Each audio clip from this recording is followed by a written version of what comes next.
우리를 향한 하나님의 사랑이 변함없고 영원하심을 오늘 예배를 통하여 또 누리고 느끼고 그 사랑으로 사는 이 하루가 되게 하여 주옵소서.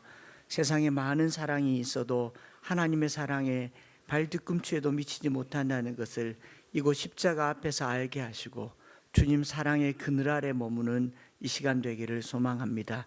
오늘도 주님 말씀 앞에 나아갈 때 이 말씀이 우리를 향한 하나님의 사랑인 것을 다시 발견하고 고백하기를 소망하며 예수님 이름으로 기도드립니다. 아멘. 할렐루야. 반갑습니다. 레위기 48번째 성별하여 드리려 하면 이라는 제목으로 말씀을 전하도록 하겠습니다. 부흥회를 부산에 일주일간 지난 주일부터 수요일 밤까지 새벽 3번, 저녁 4번, 7번 설교를 하고 나니까 이제 미천도 다 사라진 것 같고 또 은혜를 끼쳤는지는 또 하나님께서 아시겠지만 어쨌든 굉장히 소진되는 일 같았습니다. 그리고 그 부산의 목사님을 처음 뵈면서 참 자상하고 인상이 좋으시더라고요. 그런데 말투가 서울 분이셔서 경기 분이셔서 보니까 평택이 고향이신데 부산에는 한 번도 가본 적이 없었고 이제 은사 목사님 계셔서 아내랑 같이 부산에 인사하러 갔다가 은사 목사님 부산 구경은 안 시켜주고 개척하다가 안 된 교회를 딱 보여주면서 여기서 목회하라고 그래서 그 길로 목회해서 19년이 됐대요. 그래서 그 사이에 부산 바다는 봤냐 했더니 많이 봤습니다 그러더라고요. 그러면서 이제 차를 타고 저희를 이렇게 이제 뭐 여기도 부산이라고 구경, 저희가 안 가봤겠습니까? 부산을 대구에 사는데 그래도 이제 대구 촌놈이 부산 왔다 싶어서 부산을 이렇게 여기저기 데리고 가는데 역시 우리가 대구 촌놈이 맞긴 맞는가 봐요. 부산을 여러 번 가봤잖아요. 그런데 차를 타고 가다가 무슨 광안대교나 대교를 지나가면요 저하고 집사람 저도 모르게 와 바다다. 부산 사는 사람과 부산 안 사는 사람의 특징이 그런 거예요. 길 가다가 바다가 나오면 사람들이 우와 바다다 그러면 부산 안 사는 내륙 사람, 무덤덤하면 부산 사람. 바다다 말만 한 10번쯤 한 것 같아요. 그렇게 일주일을 보내고 왔습니다. 그런데 참 목사님 연배가 저랑 비슷하고 19년 개척을 하셨는데 목회를 하셨는데 참 열정이 많고 사랑이 많아서 많은 걸 배웠습니다. 매번 느끼는 거지만 하나님께서 저를 다른 교회나 다른 지역에 설교를 하러 보낼 때는 그곳에 필요한 말씀을 전하게 하심도 맞지만 제가 제일 많이 느끼는 건 하나님이 너 좀 배워라. 여기 있으면서 이 시야가 너무 좁다, 잘 모른다. 그래서 저를 훈계하려고 보내시는 것 같아요. 이번에도 가서 이제 많은 걸 생각하고 배우고 또 보고 오는 시간이었습니다. 교회를 500평 대지에다가 800여 평을 건축을 해가지고 훌륭하게 목회하는 건축을 배운 거는 아니고요. 여러분 긴장하실까봐 미리. 뭘 배웠느냐 하면요 우리 교회가 엠마오 교회가 다음 세대와 어린아이들 그리고 303 비전을 하면서 각별하게 우리 자녀들에게 사랑과 관심과 애정을 쏟아붓고 있는 게 사실이고 또 그렇게 해왔고요. 그런데 부산에 있는 이 교회는 완전히 또 다른 각도로 좀 새로웠다라고 하는 게 뭐냐면 이제 교회를 3번 건축을 했어요. 땅 사고 짓고 사고 짓고 빚이 얼마나 많겠습니까? 50여 명 성도로 이 지금 건물을 지어서 지금은 이제 재적 성도가 한 500여 명이라고 들었는데 그러니까 6년 동안 교회가 그만큼 부흥한 거죠. 그럼에도 불구하고 그 정도 되려면 빚이 얼마나 많고 재정적으로 얼마나 힘들까 싶었는데 그런 와중에도 불구하고 목사님께서 이 교회 재정을 아낌없이 쓰는 데가 있는데 그게 뭐냐 하니까 어르신들인 겁니다. 45인승 버스를 2대를 사가지고 하나는 타요 페인트 타요 버스로 이렇게 만들고 하나는 또 무슨 노랗게 예쁜 버스를 만들어서 어르신들을 매달 태워가지고 전국에 케이블카가 있는 데는 다 데리고 간 거예요. 그러니까 어르신들이 무릎이 아프니까 산은 못 가잖아요. 케이블카 있는 데까지 딱 가서 팔공산도 왔다 갔대요. 팔공산에 바로 밑에 사는 우리도 안 가본 데를 거기를 가서 다 올라가서 어른들이 막 입이 막 귀에 걸려가지고 그래서 신나서 내려오면 이제 차에서 이제 커튼 치고 마이크를 돌리는 거죠. 그럼 그 할머니들이 그 금령 노래방 기계를 그 차 안에 설치를 한대요. 얼마나 감동하고 신이 나서 집에 올 때쯤 되면 이제 실컷 놀고 집에 올 때쯤 되면 이제 본연의 자세로 이게 교회 차구나 싶어서 할머님들께서 마지막으로 이렇게 말한답니다. 근데 여는 교회 찬송은 없는겨? 그러면서 이제 마지막에 찬송 부르면 거의 부흥회가 돼서 들어온대요. 참 근데 그게 그냥 전도하려고 하는 목적이 아니라 어르신들, 그 지역에 사는 어르신들을 정말 고려하고 배려하고 돌보면서 그분들을 섬기고 있는 목사님을 뵈니까 좀 제가 부끄러웠습니다. 좀 부끄럽고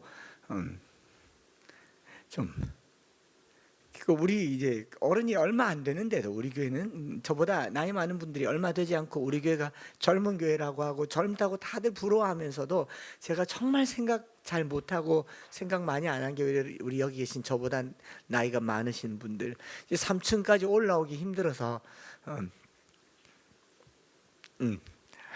알잖아요.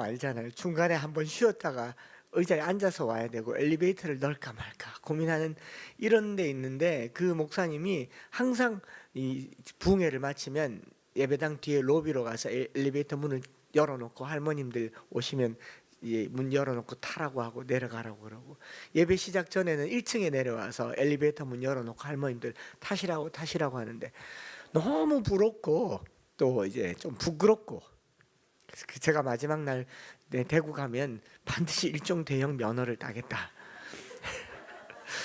근데 목사님 일종 대형 면허가 있어요. 근데 본인이 차를 직접 몰고 다니시는 거예요. 근데 교회 담임 목사님이 대형 운전을 하면서 차를 몰고 어르신들 데리고 다니니까 이 모습이 너무 보기 좋아서 자식들도 그렇게 좋아하고 어른들도 좋아하고 순식간에 고령화. 교회는 젊은 교회인데 교인은 고령화된 이유가 뭐냐? 그게 그냥 젊은이가 없어서가 아니고 그분들을 지극히 사랑했던 그 흔적들을 보면서 면허 딸까? 차 살까? 이런 생각을 처음으로 해봤습니다. 엘리베이터 생각은 아직 못 해봤어요. 우리 형편이 안 되는 거 아시잖아요. 제가 그런다고 와서 엘리베이터 넣자 뭐 이런 말 할 건 아니고 마음에 이제 진지하게 든 반성과 기도 제목은 우리 저기 뒤에 여기 계신 분들 딱 봐도 있죠. 여기도 있네. 제가 좀 자주 괴롭히겠습니다. 밥 자주 먹읍시다. 케이블카도 타고 그렇게 좀 가야겠다 마음에 반성이 돼서 하나님께서 제 마음에 레위기 19장 이미 했잖아요. 레위기 19장 32절에 너는 샘머리 앞에 일어서고 노인의 얼굴을 공경하며 내 하나님을 경외하라. 나는 여호와니라. 우리가 젊은 교회라고 자랑만 할 것이 아니라 이렇게 젊음이 지나면 우리도 노인이 된다는 거 잊지 말아야 되고 시골에도 노인이 있고 여기도 노인이 있고 샘머리가 있으면 일어나야 되는 거죠. 그 샘머리 앞에 일어나고 어른들을 공경하는 거 제가 그 교회 보면서 마음에 확신이 든 거 이 교회는 복 받았다. 내 부모를 공경하라. 그리하면 내와 내 하나님 여호와가 내게 준 땅에서 내 생명이 길리라 약속하지 않았습니까? 이 교회는 부흥회를 해서 복받은 게 아니라 이미 복받았다 싶었던 게 어른들을 대하는 것 아닌가 싶습니다. 여름에 휴가도 가고 여기저기도 가야 하지만 또 한번 우리 어른들 데리고 케이블카 한번 타봅시다. 네, 할렐루야. 그렇게 반성하고 돌아왔습니다. 참 새로 지은 예배당은 조금 부러웠고요. 하여튼 엘리베이터는 많이 부러웠고요. 45인승 버스는 진짜 부러웠습니다. 근데 우리가 45인승을 하진 않더라도 우리도 일종 여기 버스 운전하시는 분 있잖아요. 휴무 때 한번 좀 써먹어 볼까 싶습니다. 그리고 또 하나 이제 마음에 들어왔던 게 뭐냐니까 부흥회를 이렇게 마치고 마지막 날 되니까 그 교회에 부교육자와 협동 장로님이 모여서 그 한 말이 마음에 좀 울림이 됐어요. 뭐냐니까 그분들은 부흥회를 한다고 하면 이전의 교회, 그 교회 말고 그 이전의 교회의 오랜 기억 속에 부흥회라고 하면 이제 은혜를 받는다가 아니라 헌금을 드리는 순간이다라는 생각을 아주 많이 했대요. 전통적으로 부흥회 그러면 헌신과 헌금이잖아요. 그래서 부흥회 한다고 하길래 우리 교회가 빚이 많고 하니까 이번 부흥회를 통해서도 빚을 좀 갚고 한 걸음 둬야 가겠구나 이런 생각과 기대를 했는지는 모르겠습니다만, 제가 지난 주일날 설교할 때 말했잖아요. 봉투 돌릴까요? 그랬잖아요. 돌렸었어야 되는 거죠. 제가 미처 그걸 못하고 말씀 암송 이야기만 주구장창 했는데 이게 핀트가 안 맞았는가 봐요. 부흥회가 끝났는데 제가 끝날 때까지 헌금 이야기를 안 하니까 그분들이 와서 깜짝 놀랐대요. 이런 부흥회는 해본 적이 없대요. 그래서 이것은 부흥회인가 부침개인가, 이전에 이런 부흥회는 없었다 이러면서 이제 차를 마시자고 그러고 이제 커피를 마시면서 얘기하는데, 그 인근에 있는 대형교회는 다 그랬대요. 봉투를 다 돌리고 부흥회 전부터 부흥회 감사헌금 봉투를 돌리면서 이 부흥회를 통해서 교회가 이제 한몫하는 그런 부흥회가 전통적이었답니다. 또 그렇게 부흥회를 하는 전문 부흥사가 있습니다. 그래서 제가 부흥사가 아니라는 걸 이번에 확신했어요. 저는 부흥사가 아닙니다. 부흥사가 아니고 이번에는 담임 목사님이 그런 부흥회를 원하지도 않았고 말씀을 전해달라고 해서 말씀만을 전했지만, 부흥회는 통상 헌신과 헌금이 필수적으로 따라오고 담임 목사님이 못할 말을 대신해주는 나팔수 역할을 하고 이 교회의 필요를 채워주는 역할을 하는 이 얼굴에 철판을 깔아야 할 수 있는 게 부흥사. 저는 못하겠다, 이제 다시는 안 하겠다 이런 생각을 단디 하고 왔습니다. 그때 나오는 게 일천번제예요. 일천번제를 하시기 바랍니다. 40일 작정을 하시기 바랍니다. 그런데 저 일천번제 이야기를 전혀 다른 이야기로 솔로몬의 일천번제를 일천번절로 가르쳐가지고 일천절에 암송을 가르쳤더니 그분들이 이전에 이런 부흥회는 없었다, 이거는 부흥회인가 부침개인가 그러면서 이제 저를 찾아왔더라고요. 어쨌든 오늘 본문이 바로 이런 내용입니다. 오늘 우리가 읽은 본문도 마치 부흥의 마지막 날에 해당하는 뉘앙스를 던져주고 있어요. 네가 하나님께 네 자신을 소원했거든 소원의 값을 드려라. 짐승을 드리기로 소원했거든 짐승을 드리고 다른 것으로 우열간에 바꾸지 못할지니라. 지난주까지 말씀을 드렸고 오늘 말씀은 집을 성별하여 드리려면 이렇게 드리라, 밭을 드리려면 이렇게 드리라, 그 값을 정하여 드리라, 이렇게 얘기하고 있지 않습니까? 레위기의 마지막 단락을 이렇게 보고 나니 이거 부흥회인데 싶은 거예요. 이 말씀을 잘 묵상하면 부흥사가 되겠다 싶기도 하고, 어제 그리고 이런저런 얘기를 하면서 들어보니 어떤 분이 말하더라고요. 어떤 부흥사는요, 부흥회 한번 하면 헌금이 1억씩 거둬진대요. 지금 이제 수소문하고 있습니다. 제가 우리가 부흥회를 안 해봤잖아요.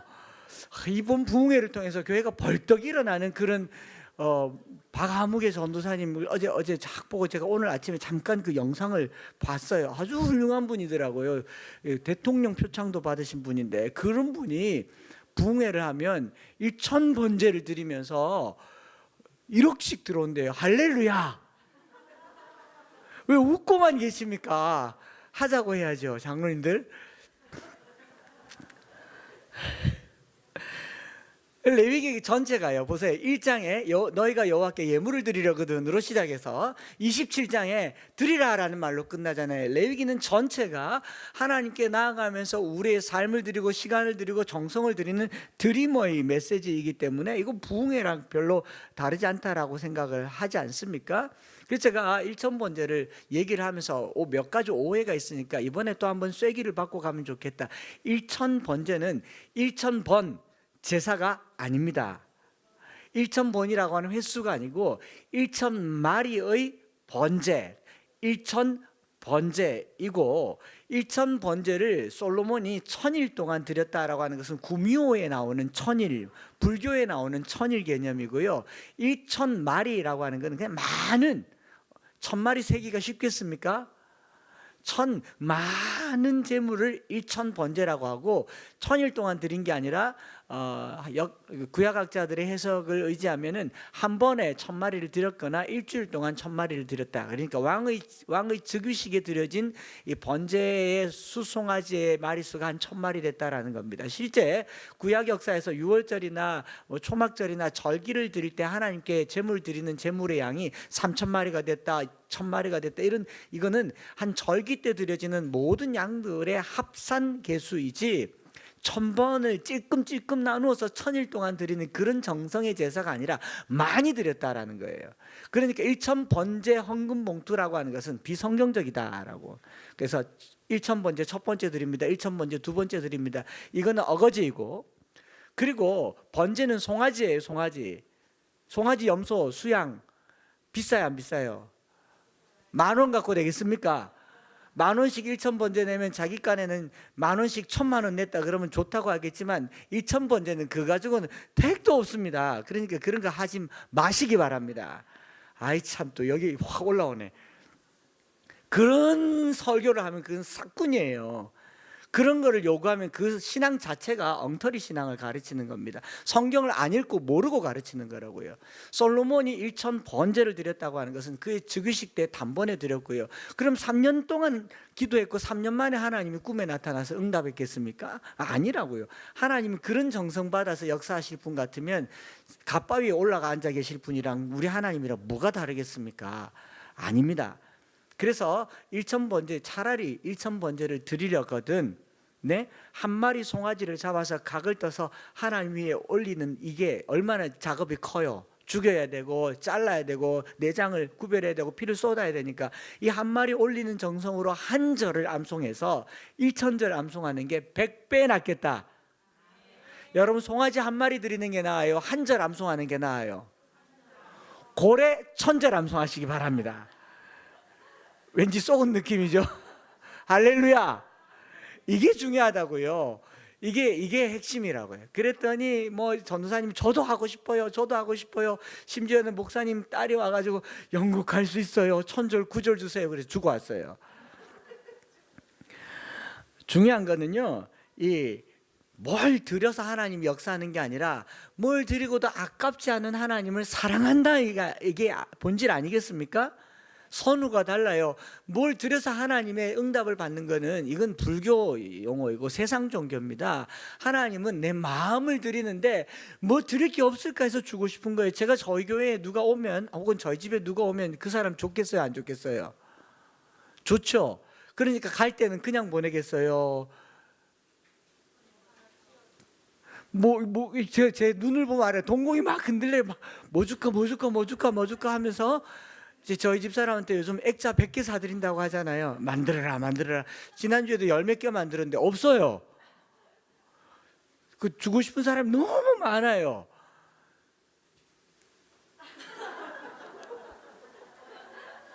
너무 많단 말이에요. 그게 마음이라는 겁니다. 하나님께 뭘 드린다라고 하는 것은 뭘 드려 복을 받겠다 이런 거는 기독교 신앙에 애초에 없었고 구약 시대도 없었고 지금도 없습니다. 하나님께 내 마음을 드리니까 이 하나님께 뭔가를 표현하고 싶은 거죠. 아이들이 엄마를 너무 사랑하니까 막 사랑 표현하다가 뽀뽀하다가 뭐 하다가 뭐 줄 게 없을까 싶어서 별의별 걸 다 하고, 어떤 애는요 똥을 잡아가지고 들고 오는 애, 너무 좋아가지고. 안 해보셨습니까? 그게 사랑인 겁니다. 액면으로 보면 오늘 본문이 하나님께 뭔가를 드리기로 했을 때의 내용이지만 근본적으로 레위기 1장이나 27장의 내용은요, 마음의 즐거움과 사모함을 하나님께 드리는 표현 방법을 예시로 드렸다라는 것을 잊지 마시기 바랍니다. 이걸 얘기를 안 하면 이 제사장들이나 종교 지도자들이 자꾸 이런 얘기를 하니까 이걸 드러나서 그러지 마라라는 게 훨씬 더 강하다는 거예요. 제가 또 못 박아서 얘기합니다. 제가 하나님이면 헌금도 깎아주겠네, 그런 마음이란 말이에요. 그래서 내가 하나님을 얼마나 좋아하고 사랑하느냐가 예물의 크기를 결정하는 것이지, 예물을 얼마나 많이 드려서 하나님께서 응답하실까를 기대하는 것은 예물이 아니고 뭐다? 뇌물이다. 여러분, 하나님께 뇌물 드리듯이 헌금하시지 마세요. 그거는 뇌물이에요. 뇌물 수뢰죄에 해당한 겁니다. 하나님 그거 받고 복 주면요, 하나님은 감옥 가셔야 돼요. 아시겠습니까? 김영란법에 걸린다고요. 중요한 거는 대가가 없어요. 마음이 너무 좋아서 드리는 겁니다. 여러분, 교회가 좋고 이 교회를 사랑하고 목회자를 사랑해서 이 교회가 돌아가는 형편을 알고 하나님, 목사님 뭐 좀 내가 할까요? 이거는 예물이에요. 그러지 않습니까? 그러나 이것도 하고 이것도 하고 이것도 해서 복 받을 길을 바랍니다라고 얘기하면 그거는 뇌물이라고요. 이웃 교회에 얼마 전에 목사님께서 음향을 설치를 해야 되는데 목사님 좀 알려달라고 해서 그 삼자를 통해서 부탁을 왔길래 개척교회고 작은 교회라고 해서 정말 뜨거운 마음으로 가가지고 우리 교회 거라도 갖다 줄까 싶어서 갔는데 우리 교회보다 크고 그리고 자기 건물도 있고 근데 막 음향 때문에 절절절절매요. 그래서 뭘 좀 드릴까 하고 이제 우리 교회 걸 대충 머리에 그리고 저기 남는 창고에 모니터 스피커도 보여주고 이제 뭐 필요하면 드릴게요라고 얘기했는데 그게 아니고 그 교회 장로님이 목사님이 소리가 좀 시원시원하지 않은데 딴 교회 가보니까 좋은데 제가 헌금 좀 하려고 합니다. 음향하십시오라고 많이 했대요. 금액이 충분히 많이 했대요. 저희는 그 교회가 그 목 장로님이 헌금한 금액의 10분의 1로 한 음향이 이 정도인데 한 10배 되는 재정을 가지고 있으면서 음향에 대한 정보가 없어서 저를 이렇게 부탁을 한 거예요. 그래서 제가 이것도 소개해주고 저것도 소개해줬다가 괜히 미안해서 도로 다 집어넣고 좋은 음향하는 목사님을 소개시켜드려서 제일 좋은 걸로 거기다 넣었습니다. 그때 그걸 하는데 그 장로님과 권사님이 교회에 오셔서 이렇게 기도하면서 제게 이렇게 말하더라고요. 목사님요, 우리 교회가 세상에서 제일 아름다워요. 그래. 아름답긴 뭐가 아름다워요. 근데 그분 마음에 교회가 너무 좋은 거예요. 너무 좋으니까 뭐가 아깝지 않아서 드리는 거 이런 거를 예물이라고 합니다.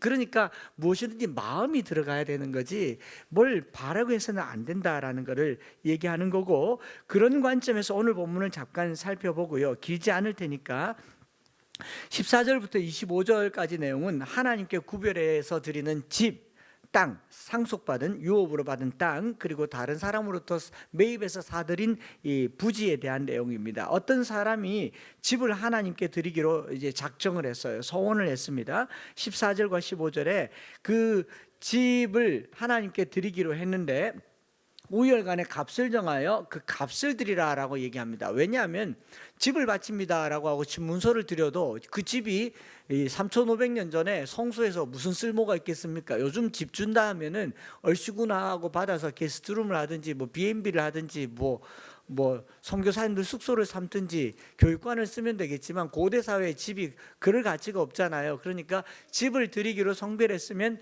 값을 정해서 그 값을 성소에 드릴 것이요 라고 얘기를 하는가 하면 그 값에 또 되찾을 경우 되물을 경우에 집을 드렸는데 그걸 도로 가지고 올 때는 5분의 1을 더해서 도로 가지고 올 수 있다라는 얘기를 하는가 하면 15절부터 25절까지는 땅에 대한 이야기, 밭을 드리는 경우인데 이것도 21절까지는 유업으로 상속받은 땅을 얼마를 구별하여 여호와께 드리는 경우 22절부터 24절까지는 다른 사람에게서 매입한 토지를 하나님께 드리는 경우인데 먼저 유업으로 상속받을 땅 일부를 드리는 경우 21절까지 말씀도 보면은 이 가축과 집에 비해서 땅은 좀 복잡한 게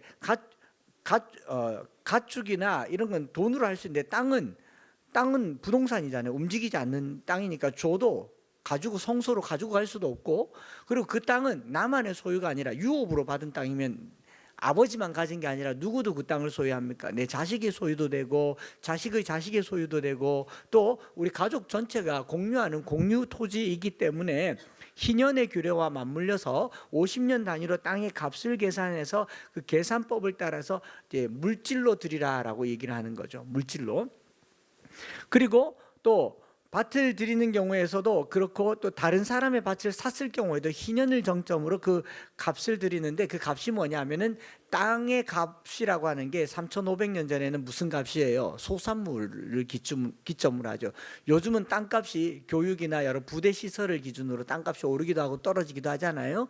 그런데 제가 부산에 가서 부흥회했던 그 부산 명지라고 하는 서부산 지역은요, 그 지역 전체가 6만 평방킬로미터 한 8만여 가구를 수용하는 신도시인데 이 8만여 가구를 수용하는 신도시 전체가 다 파밭이었습니다.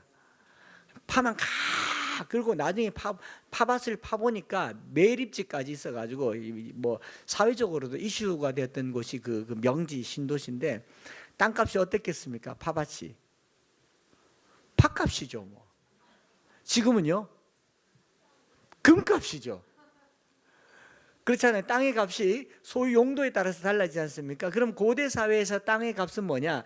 희년을 기점으로 해서 그 땅에서 수확되는 이 보리의 호멜을 계수해서 그걸 판 값을 성소의 세겔로 드리는 값을 얘기하는 겁니다. 그래서 보리 뿌릴 때 한 호멜지기 밭의 값을 1세겔로 해서 그 당시의 값도 유동적이긴 하지만 대략 11말 정도의 값을 이제 계산해서 보통 한 희년까지 1년에 1세겔로 계산하는 겁니다. 저지난주에 한 세겔의 성전의 은혜 값의 가치는 노동자가 한 달 급여라고 했잖아요. 한 달 급여인데 밭은 어떠냐면 1년치의 수확량을 1세겔로 잡아서 50년 희년으로 잡아서 50세겔로 잡는 계산법까지 알려줬어요. 그리 비싸지 않죠? 요즘처럼 그렇게 비싼 땅이 아닙니다. 그리고 그걸 이렇게 집이든 밭이든 남에게 산 밭이든 이렇게 성소에 드리면 그 성소 자체는 집이나 밭이나 크게 용도가 없으니까 팔아서 값을 성소에 드리고 성소에서는 이걸로 제사장들이 생활하는 그들의 기업, 유업으로 삼으라라고 돼 있고 21절에 우리가 읽어보면 희년이 되어 그 밭이 돌아오게 될 때에는 여호와께 바친 성물이 되어 영령이 드린 땅과 같이 제사장의 기업이 될 것이며 제사장은 땅을 유업으로 못 받지만 이런 식으로 백성들이 헌신하고 헌물한 물건의 값을 유업으로 받아서 그들의 생업이 된다. 제사장의 소유가 된다라는 게 우리가 눈여겨볼 지점입니다. 성도들이 드린 모든 것은 제사장의 기업이 됩니다. 다시 말씀드립니다. 성도들이 하나님께 성별하여 드린 모든 것은 제사장의 기업이 됩니다. 21세기 표현을 하면 성도들이 하나님께 드린 모든 것은 목회자의 기업이 됩니다. 제가 제 아들이 아들이 영구히 사는 기업이 될지어다. 기분이 좀 좋네요. 아주 좋네요. 부동산도 목회자 이름으로 해야 되고 통장도 제 이름으로 해야 되고 이 상태에서 축복 기도를 하면 참 좋을 것 같습니다.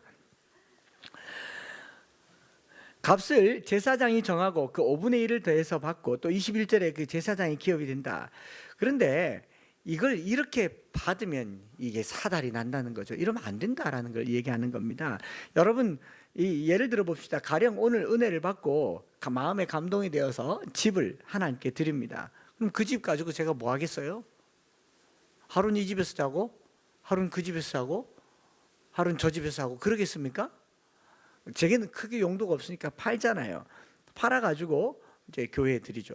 또 금은 폐물을 가지고 오면 그 뭐 전시하겠습니까? 어떻게 해요? 팔아서 이렇게 쓰죠.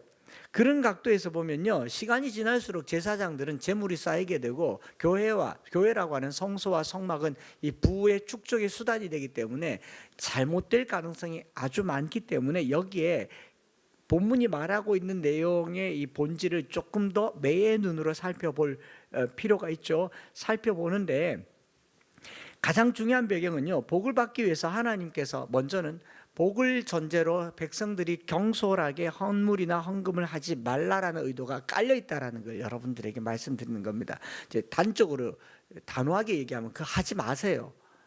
복잡해요. 그걸 제가 받아가지고 팔기도 복잡하고 세금 내기도 복잡하고 등기 이전하기도 복잡하고 주지 마세요. 필요 없고 제가 어디다 쓰겠습니까? 오늘날 이런 본문을 적용하면 안 된다라는 이야기고 더 중요한 거는 여기에 만일이란 말이 계속 반복되고 있다는 걸 알게 됩니다. 14절부터 보세요. 14절 만일 어떤 사람이, 15절 만일 그 사람이, 16절 만일 어떤 사람이, 17절 만일 그가, 18절 만일, 19절 만일, 20절 만일이면 30년인가? 22절 만일. 다른 본문과 다르게 유독 히브리 말로 키라고 하는 말을 계속 쓰고 있다란 말이에요. 요걸 관점으로 본문을 재해석해 볼 필요가 있다라는 겁니다. 그것 좀 놔두고, 그러면 여기서 예물의 기본적인 정신 뭐라고 그래서 마음이라는 거잖아요. 가령 예를 들어서 말만 들어도 좋은 말이 있어요. 자식들이 대학교 졸업하고 취업하기 직전에 엄마한테 이렇게 말해. 엄마, 이번에 내가 월급을 받으면 얼마가 되었든지 간에 내가 신입이지만 월급을 받으면 첫 월급 엄마한테 다 줄게. 기분 좋죠? 상상만 해도 좋죠? 주던가요? 아직 경험이 없습니까? 그런데 말만 들어도 좋아요. 아들이 아버지한테 와서 아빠, 돈 많이 벌면 차 바꿔줄게. 웃으시는 분들은 지금 아멘 하신 거예요? 기분 좋은데 마음 한켠에 어떤 생각이 또 해나 하겠다. 엄마는 또 뭐라고 해? 니나 잘 살아라. 그러고 싶지 않아요. 그런데 그 상황이 마음은 어때요? 좋다. 말만 들어도 좋은 말이 있어요. 우리 하나님께서는 말만 들어도 좋아요. 그런데 이거를 이렇게 고백하는 고백을 제사장이 듣고 헌신했으니 갚아라고 한다면 심각한 문제가 되지 않겠습니까? 이거 공수표 날리는 겁니까? 못 지킬 말이라고 하는 거예요? 부모님들은 마음 접수하죠. 이걸 가지고 공증하세요. 여기 각서 써라. 첫 월급 드립니다. 여기 각서 써라. 차 사줍니다. 그럽니까? 아니잖아요. 말만 들어도 좋은데 그게 부모 마음이고 자식 마음이잖아요. 백성들이 하나님께 물질을 성별하여 드린다, 구별하여 드린다라는 말은 바로 그런 의미예요. 그렇기 때문에 하나님께서 이게 만일이란 말을 계속 반복해서 쓰고 있다라는 말은 조건절이에요. 조건절의 반대는 명령형입니다. 조건절의 반대는 무조건절이죠. 무조건 해야 되는 게 있고 조건적으로 해야 되는 게 있습니다. 만일이란 말은 해도 되고 안 해도 된다 안 된다? 해도 되고 안 해도 된다. 이게 중요하다고요. 왜 이 단어를 빼먹냐고요. 목사님들이, 여러분들이 안 해도 경상도 말로 괜찮다, 괜찮다 이 말이잖아요. 괜찮다라는 것을 전제에 두고 있어요. 그러나 만일 뭔가를 하고 싶으면 이 정도 정성과 마음과 사랑의 표현을 하라 이 말인 거죠. 그러니 굳이 하려고 하거나 하도록 유도하는 일은 말아야 된다라는 겁니다. 이 본문대로 하면요, 제사장들은 성소의 그 제물과 물질이 풍성했을 겁니다. 그런데 구약 역사 속에서 제사장들이 왕정이 부패하고 타락했을 때, 왕의 곁에 있을 때 일부를 제외하고는 항상 가난했어요. 제사장이 부자였던 적이 없습니다. 누차히 말하지만 담임 목사가 고급 승용차를 타고는 천국 못 간다라고 얘기했잖아요. 제사장이 잘 살아서 그 시대의 종교가 정직했던 적이 없어요. 예수님도 낙이 탔는데 왜 목회자가 고급 승용차를 탑니까? 제가 여기서 고급 승용차는 그랜저까지는 봐준다 그랬죠. 택시도 그랜저는 있으니까. 근데 그랜저 이상은 고급 승용차라고 얘기했잖아요. 그죠? 또 흥분했네. 그러니까 제사장이 성소에 하나님을 헌신한다는 이유로 부가 쌓이는 형태의 제물은 드리지 마라. 마음이 중요하다라는 걸 얘기하고 있고, 성도도 은혜를 복을 받기 위한 수단으로 은혜 표현을 하지 마라라는 걸로 만일이란 말을 반복해서 6, 7, 8번째 14, 15, 16, 17, 18, 19, 20, 22, 26 다 쓰고 있잖아요. 그런데 더 나아가서 한 가지 더 생각해 봐야 될 게 뭐냐면, 여기서 만일이라는 단어가 나왔죠. 하려면 하고 말려면 말고 안 해도 괜찮다. 여러분 아들이 엄마 내가 월급 타면 엄마 다 줄게 그러면 엄마가 뭐라고 그래? 안 해도 돼. 밥이나 한 끼 사 그러죠. 여기 엄마 중에 야 한 달치 월급 가지고 내가 네가 이 집에서 먹고 산 밥값이 얼마인데 이 자식이 한 달로 퉁치려 그러네. 이런 엄마 손 들어봐요. 아니잖아요. 여러분 오늘이 부흥회 같네. 너나 잘 먹고 잘 살아라. 네 앞길이 구말리인데 뭘 부모님한테 우리는 아직 건강하다 연금 나온다 그러지 않습니까? 우리 하나님께서 그렇다고 만일 하려면 그러라 이 말이고요. 그 다음 두 번째 나오는 단어가 반복해서 나오는 단어를 성경 읽는 거 쉽잖아요. 반복 단어만 봐도 의미를 알죠. 여호와께 성별해서 드리려거든 나온 말이 있죠. 14절 자기 집을 성별하여 여호와께 드리려면 나와 있죠. 또 16절 기업된 밭 얼마를 성별하여 드리려면 17절 성별하여 드렸으면 또 18절 성별하여 드렸으면 19절 성별하여 드렸으면 자 만일이란 단어랑 성별이란 단어가 세트로 나오고 있다는 걸 알게 되죠. 만일 뭔가를 드리는데 어떻게 드리느냐? 여호와께 성별하여 드린다. 이 히브리 말을 찾아보면 압니다. 코데시 라도나이라는 말입니다. 코데시 르아도나이라는 말인데 여호와께 성결이란 말이에요. 구약 성경에 여호와께 성결이라고 쓰여 있는 표현이 두 군데 나옵니다. 출애굽기 28장과 39장에 제사장의 흉패, 가슴에 12보석을 단 흉패에 여호와께 성결, 코데시 르아도나이. 또 이 이 머리에서는 모자같이 생기는데 모페에다가 코데시 르 아도나 여호와께 성별이라는 말 써요. 그러니까 하나님 앞에 나아가기 위해서 뭔가를 구별해 드릴 때 최고의 가치를 드리려거든 그렇게 하라 이 말이에요. 이거 함부로 하는 거 아니고요. 쉽게 해서도 안 되고요. 진짜 평생에 한 번 하거나 이 인생에 주님 앞에 최고의 순간을 드리는 한 그 정도쯤 될 거예요. 부흥회 때마다 해서도 안 되고요. 어디 가서 훅 했을 때 대통령 표창 받은 사람이 그거 하라고 한다고 하지 마시고요. 제발 부탁하는데 속지 마시기 바랍니다. 출애굽기 28장 36절에 보면 너는 또 순금으로 패를 만들어 도장을 새기는 법으로 그 위에 새기되 여호와께 성결이라 하고 요때 코데시 르 아도나이. 출애굽기 39장 30절에 그들이 또 순금으로 거룩한 패를 만들고 도장을 새김같이 그 위에 여호와께 성결이라 새기고 제사장이 이걸 앞에 가지고 하나님께 나가는 것. 그러니까 목회자가 여러분들이 드린 것을 하나님께 가지고 나가는 거니까 오늘 드려진 헌금이 다 여호와께 성결이겠죠. 여러분들이 뭐 1,000원을 하든 100원을 하든 10,000원을 하든 하나님께 헌금 드릴 때 여호와께 성결이라는 마음의 고백이 가면 참 좋겠다 싶습니다. 그건 크기가 중요한 게 아니에요. 무슨 말이냐? 하나님 앞에 대면하는 엄청난 헌신과 정성의 표를 얘기하는 거. 그러니 마구떼기로 자식 부흥을 위해서, 성공을 위해서, 사업 번창을 위해서 뭘 하기 위해서 거래하듯이 드려서도 안 될 것이고, 성직자는 그것을 빌미로 교회의 재산을 삼아서도 안 될 것이다 라는 얘기를 하는 거죠. 오늘은 여기까지입니다. 제가 마음에 크게 다짐한 게 짧게 하기로 했잖아요. 이제 말씀을 마칩니다. 본문 묵상하면서요, 여러분 집이든지 밭이든지 타인의 밭이든지 간에 하나님 앞에 드렸다라는 게 뭔가 생각해 봤더니 이렇게 이야기하면 좀 이해가 될 것 같아서 문득 마음이 들었습니다. 고대에 국가 간에 서로 불가침 조약을 맺거나 서로 상호 간에 좋은 관계를 맺을 때 하는 행동들 중에 하나가 이 담보물로 그 집의 아들 왕자나 공주를 거기에 보냅니다. 볼모라고 얘기하죠. 볼모로 잡혀갔을 때 그냥 이렇게 상하관계에서 잡혀가는 것도 있지만 서로 중요한 것을 거기 맡겨두는 거, 이걸 요즘 표현으로 치면 담보죠. 채권을 담보하기 위해서 맡겨두는 이제 물적 담보나 인적 담보를 담보라고 하잖아요. 내가 소중한 것을 거기에 두고 하나님과 내가 특별합니다라고 표현하는 방법이 예물 드리는 거예요. 여러분들이 오늘부터 이제 하나님 앞에 예물 드릴 때 주일 헌금을 드리든지 뭘 드리든지 그 크기와 그거보다 마음의 정성을 다해서 하나님께 내가 담보를 드린다 생각하시면 참 좋겠다 생각하고 나니까 이 몇 년 전에 영화로 나온 담보라는 영화 있잖아요. 성동일 씨 나오는 담보. 거기 이제 채권자가 사채업자가 빚 받으려고 하다가 중국 탈북자가 자기 딸을 두고 온 걸 딸을 담보로 잡잖아요.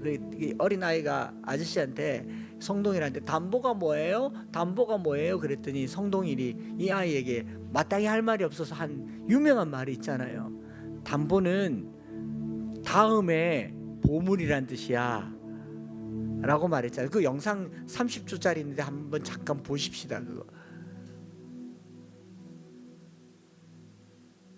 소리가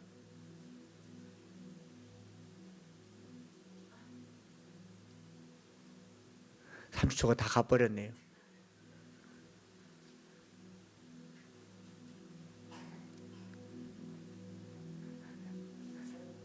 끝났나 봅니다. 집에 가서 보시기 바랍니다. 저 정말 많이 울었어요. 정말 많이 울었는데 그 어린아이를 담보로 두고 빚 갚겠다고 했던 어머니가 불법 체류자로 잡혀서 중국으로 쫓겨가 버리게 되고, 이 아이는 담보물로 여기 뒀는데 성동일이 이 아이를 데리고 있는 동안 정이 든 거예요. 그런데 이 아이가 딴 데로 팔려갖고 자기는 돈을 받았는데 이 아이가 너무 눈에 아른아른거려서 이 아이가 술집에 팔려간 거를 막 찾아가서 그 유리로 된 문을 막 깨고 들어가서 그 아이를 끄집어내 오는데, 우리 하나님이 그런 것 같은 거예요. 아들 예수 그리스도를 우리에게 담보로 주셨어요. 그리고 거기서 살고 있는 우리를 향해서 하나님이 오셔가지고 우리를 확 담으시면서 우리 이 철없는 우리 어린아이 같은 우리가 담보가 뭐예요? 그러니까 저희를 꼭 안으면서 하나님 뭐라고 하냐면 다음의 보물이라고. 다음의 보물이라고. 우리가 신앙생활하면서 물질 때문에 마음이 흔들리는 일이 없어야 될 겁니다. 내 마음이 하나님 앞에 보물이 되었으면 좋겠어요. 하나님께서 우리에게 보물로 담보로 예수 그리스도를 주셨잖아요. 레위기는 전체 영상이 전체 메시지가 가장 소중한 하나님께 가장 소중한 것이 무엇인 것을 그것을 알려주는 것, 그것을 말하는 겁니다. 소중하지 않은 것은 드리지도 마십시오. 단돈 10원도 하나님 앞에 소중하게 드리는 것, 이것이 담보입니다. 한 주간 살면서 하나님 앞에 내 마음이 이런 마음 가졌으면 좋겠습니다. 한번 따라 할까요? 나는 하나님이 참 좋다, 정말 좋다, 똥도 예쁘다. 이거 모르십니까? 산부인과 계신 분들은 알잖아요. 산부인과 계신 분들은 모르겠다. 엄마들은 알잖아요. 갓 태어난 아이는요, 싼 똥도 귀해요. 아닙니까? 우리 하나님은 그렇게 좋은 분이십니다. 그 좋음을 고백하는 것이 바로 예물이다 생각하시고 한 주간 동안 하나님을 늘 좋아하다가 또 다음 주에 그리 만나기를 바라면서 이 찬양을 하십시다. 하나님의 그늘 아래 내 모든 것 다 내려놓고 나 잠잠히 주를 묵상하네. 그 놀라우신 은혜를. 어제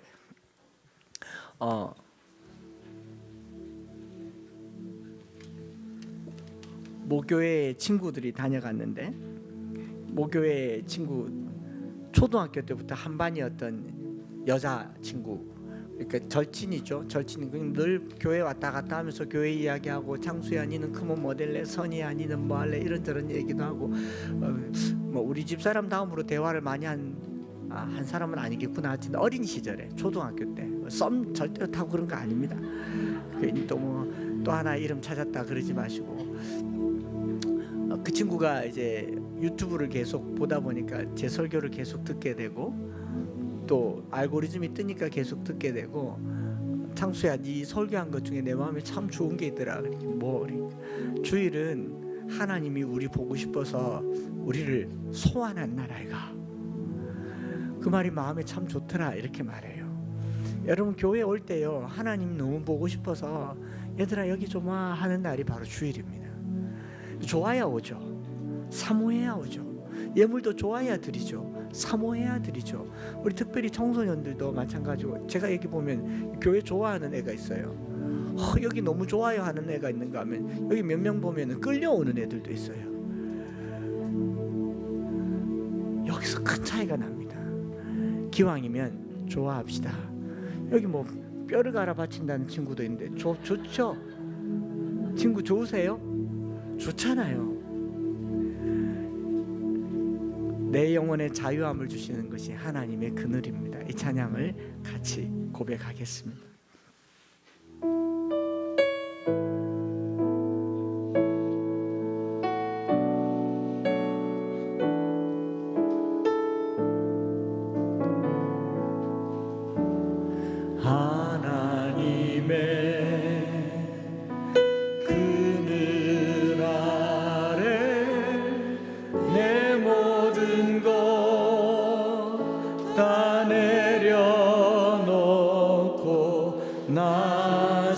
잠잠히 주를 묵상하네.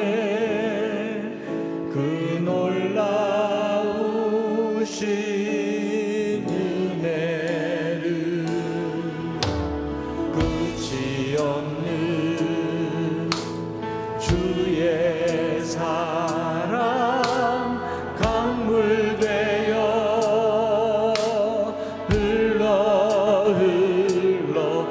내 영혼에 자유함 주시네. 날 새롭게 하시네.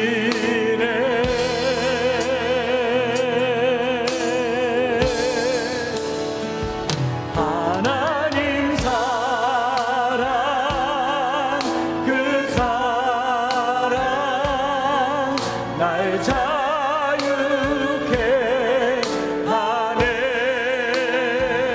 하나님 사랑, 그 사랑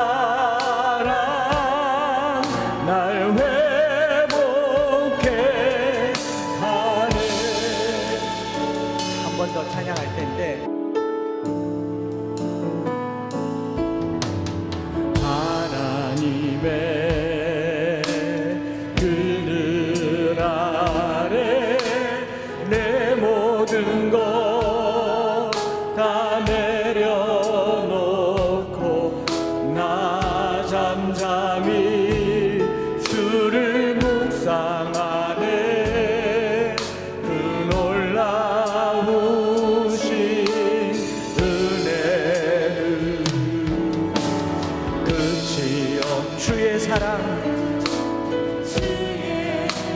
강물되어 흘러 내 영혼에 자유함 주신 날 새롭게 하신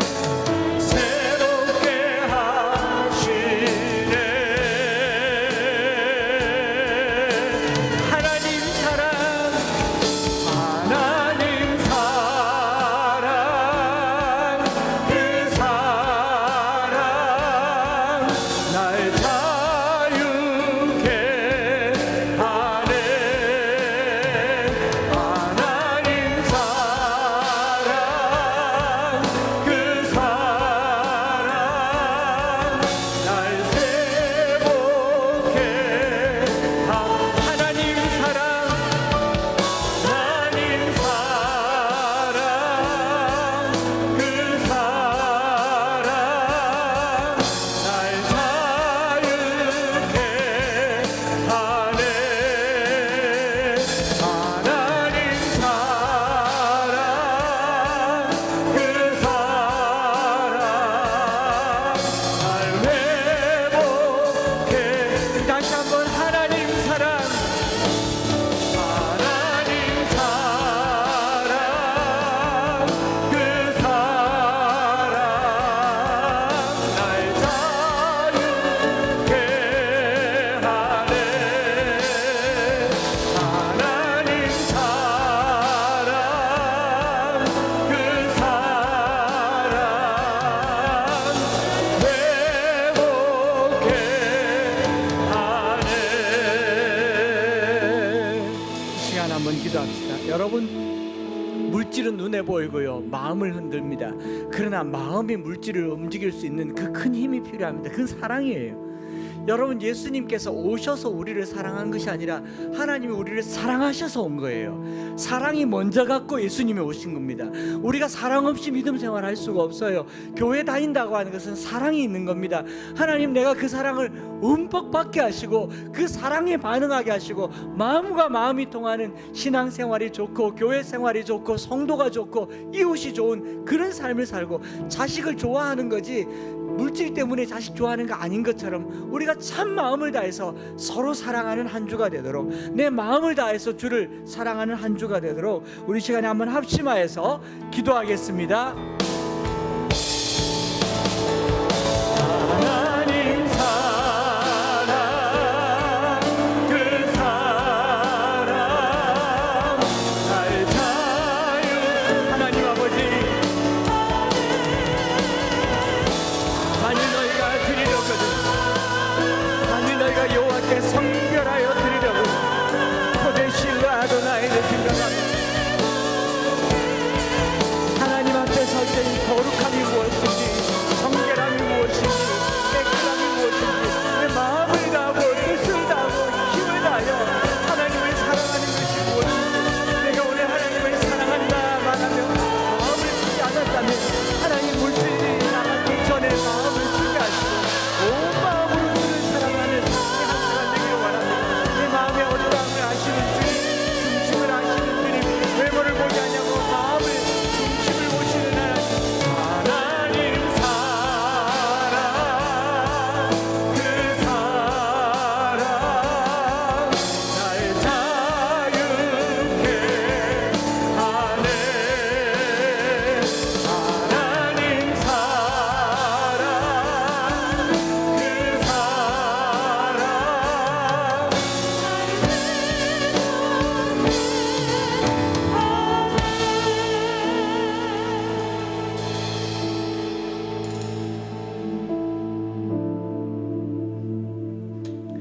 하나님 아버지, 레위기 마지막 부분을 보면서 우리가 하나님께 무엇을 드려야 할지를 또 한 번 생각해 봅니다. 하나님, 오늘 우리의 신앙생활이 종교의 어떤 형태와 같이 복을 거래하고 주고받는 것을 통하여 하나님과의 관계를 확인하는 이 물질 세상 속에 살다 보니 마음은 온데간데 없고 마음은 저쪽에 가 있고 몸만 앉아 있는 그런 신앙생활이라면 아주 본질에서부터 내 마음을 다하고 뜻을 다하고 힘을 다하여 하나님을 사랑하는 그 사랑이 회복되기를 원합니다. 한 주 내내 보내면서 난 하나님이 정말 좋습니다. 나를 위하여 십자가 지신 예수님이 정말 좋습니다. 나는 이 교회가 좋습니다. 나는 성도들이 좋습니다. 마음이 좋아서 어찌할 줄 모르는 이 감격의 표현을 서로 할 수 있는 한 주가 되게 하여 주옵소서. 주님께도 마음을 표현하게 하시고 성도에게도 마음을 표현하게 하시고 가족에게도 마음을 표현하는 우리 마음의 시간이 되기를 간절히 소망하며 오늘도 주님 앞에 우리 마음을 드립니다. 예물을 드렸을 때 이것이 예물되게 하여 주옵소서. 사랑하는 마음 가득 담아 드렸사오니 주님 사용하여 주시고 이 예물이 교회로서는 재물을 축적하고 부를 축적하는 수단이 되지 않도록 선하게 쓰며 그 마음을 나누며 가난한 자에게 복음이 필요한 자에게 흩어지는 은혜를 허락하여 주시옵소서.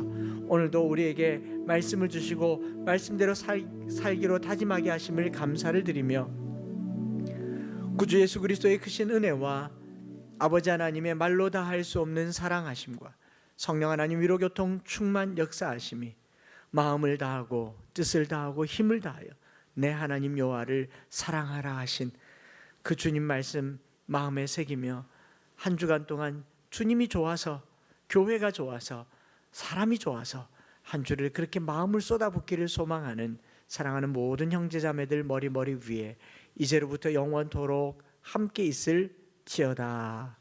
아멘.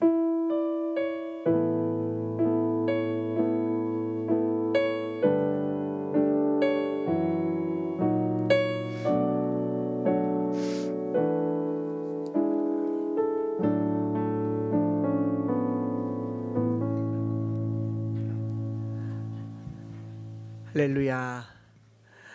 소개를 예배 전에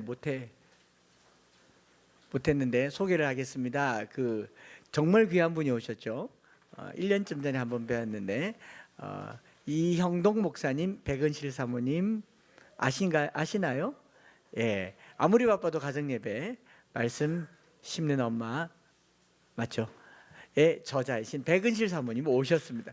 여러분 우리 교회에 이런 분이 오셨습니다. 예, 실물 영접 강림하셨습니다.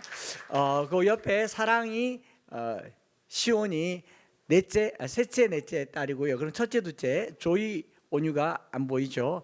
제가 급 소환했습니다. 어제 밤 12시에 전화해서 서울에서 예배 마치고 KTX 타고 오라 그랬어요. 오늘 와서 저랑 같이 구미 성원교회 부흥에 참석하기로 했어요. 마치고 오늘 보낼 텐데 혹시 같이 보기를 원하시는 사람들 천절 여행했으니까 성민이도 할 테고 우리 여기 정우 형제도 할 테고 우리 권사님도 다 할 테니까 오늘 교제 나누면서 제가 책을 미리 좀 많이 구입해 놨어야 되는데 목양실에 아무리 바빠도 가정 예배가 한 4권 정도는 그래도 있는 것 같아요. 제게 잘 보이면 우리 사모님께 직접 사인해서 사인북으로 드리도록 하겠습니다. 우리 교제하시면서 돌아가시겠습니다. 말씀 마쳤고 맛있게 식사하시기 바랍니다.